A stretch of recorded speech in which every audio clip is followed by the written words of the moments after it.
नमस्कार साथियों, स्वागत है आप सभी का। कैसे हैं आप लोग? उम्मीद करते हैं कि आप लोग बहुत अच्छे होंगे। तो चलिए आइए आज फिर से हम लोग अपने क्लास को प्रारंभ करते हैं। आइए देखते हैं क्वेश्चंस का श्रृंखला क्या है। क्वेश्चन आज का पहला क्वेश्चन है कि किसी माध्यम में अपवर्तनांक का मान होता है, यानी किसी माध्यम में अपवर्तनांक का मान क्या होता है। किसी माध्यम में अपवर्तनांक का मान क्या होता है। आप लोग जब थ्योरी का क्लास हुआ था तो उस समय पढ़े थे कि अपवर्तनांक क्या होता है। तो अपवर्तनांक का मान क्या होता है? अपवर्तनांक का मान होता है साइन आई अपॉन में साइन आर, यानी साइन आई बट्टा में साइन आर क्या है? अपवर्तनांक कहलाता है। तो इसके हिसाब से आंसर क्या हो जाएगा? डी हो जाएगा। आइए नेक्स्ट क्वेश्चन को देखते हैं। दूसरा क्वेश्चन क्या है कि शुद्ध सोना कितने कैरेट का होता है, यानी शुद्ध सोना जो होता है, ऑर्नामेंट जिससे बनाया जाता है, वो सोना कितने कैरेट का होता है। तो साथियों ध्यान दें कि जो सोना शुद्ध होता है उससे ऑर्नामेंट्स नहीं बनाया जाता है, उससे ज्वेलरी नहीं बनाया जाता है। तो किस सोने से ज्वेलरी बनाया जाता है? तो जिस सोने से ज्वेलरी बनाया जाता है साथियों, उसमें कुछ न कुछ अशुद्धियां मिलाई जाती है।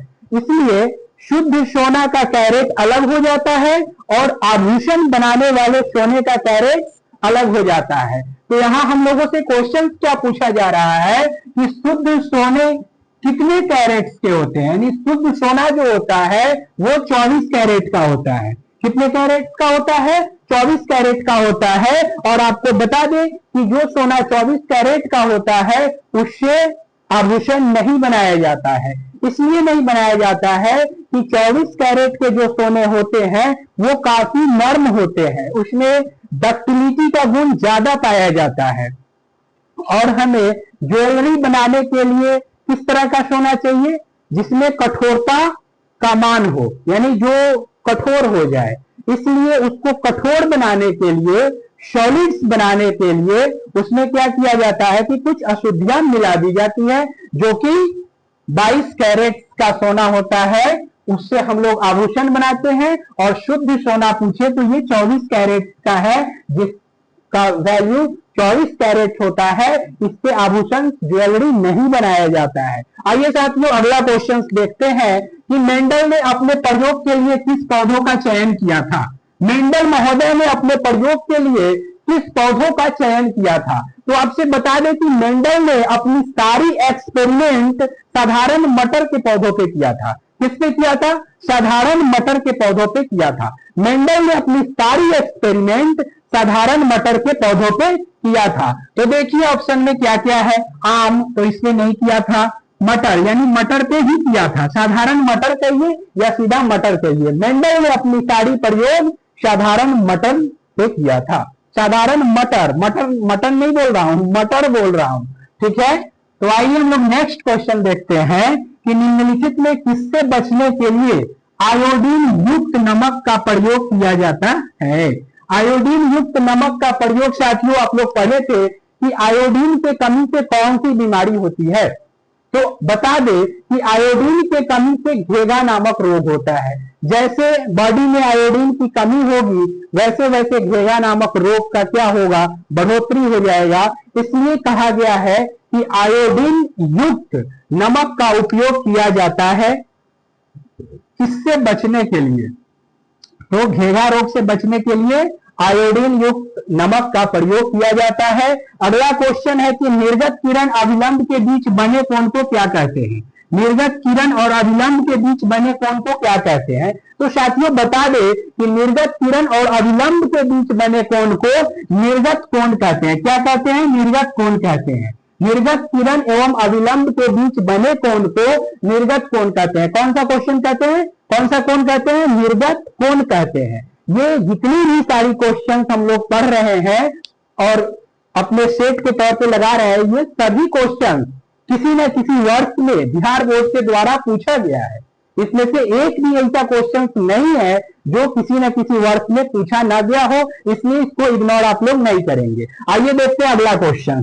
निर्देशांक चिन्ह परिपाटी के सभी दूरियां मापी जाती है। तो निर्देशांक चिन्ह परिपाटी की सभी दूरियां कहां से मापी जाती है? तो ध्रुव से मापी जाती है। निर्देशांक चिन्ह परिपाटी की सभी दूरियां कहां से मापी जाती है साथियों? ध्रुव से मापी जाती है। अगला क्वेश्चन है कि सरल सूक्ष्मदर्शी का प्रयोग किया जाता है या सरल सूक्ष्मदर्शी का प्रयोग होता है।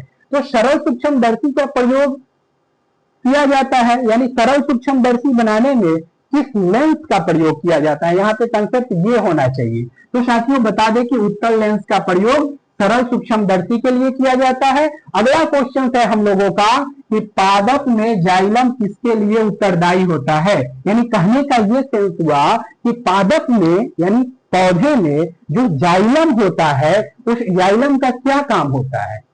तो साथियों बता दें कि पादप में जाइलम और फ्लोएम नामक उत्तक पाया जाता है। थोड़ा सा हम लोग फ्लोएम के लिए भी चर्चा कर ले कि फ्लोएम क्या होता है और जाइलम क्या होता है, उसके बाद क्वेश्चन का आंसर आप लोग स्वतः दे देंगे। तो साथियों बता दें कि पौधे में दो उत्तक पाए जाते हैं, एक जाइलम और दूसरा फ्लोएम।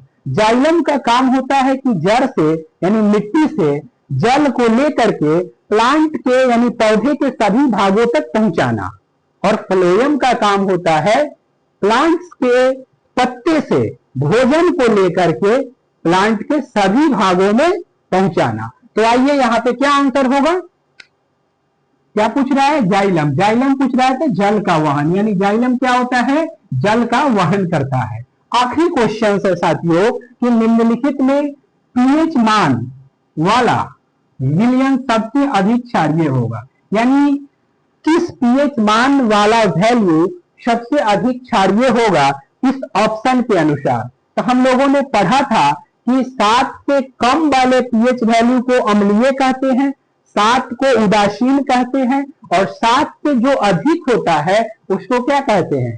क्षारीय कहते हैं। तो देखिए 7 से अधिक इसमें कौन कौन है? एक 10 है और एक 11 है और एक 8 है। अब तो फंस गए, क्या आंसर होगा? तो यहाँ पे बुद्धि का प्रयोग कीजिए, दिमाग लगाइए कि पूछा है कि निम्न में पीएच मान वाला विलयन सबसे अधिक क्षारीय होगा, यानी क्षारीय तो तीनों होगा, लेकिन इन तीनों में सबसे अधिक क्षारीय कौन होगा? तो जिसका वैल्यू ज्यादा होगा, यानी 11 पीएच वाले वैल्यू का क्या होगा? क्षारीयता सबसे अधिक होगा।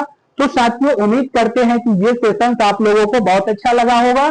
चलिए आज के लिए इतना ही, फिर हम लोग नेक्स्ट सेशन में मिलेंगे। जय हिंद। आप लोग मन लगा करके पढ़िए और इस एजुकेशनल प्लेटफॉर्म को थोड़ा सा शेयर भी कीजिए ताकि पढ़ाने में और मोटिवेशन मिलेगा। फिर हम लोग मिलते हैं कल नेक्स्ट सेशन में, तब तक के लिए जय हिंद।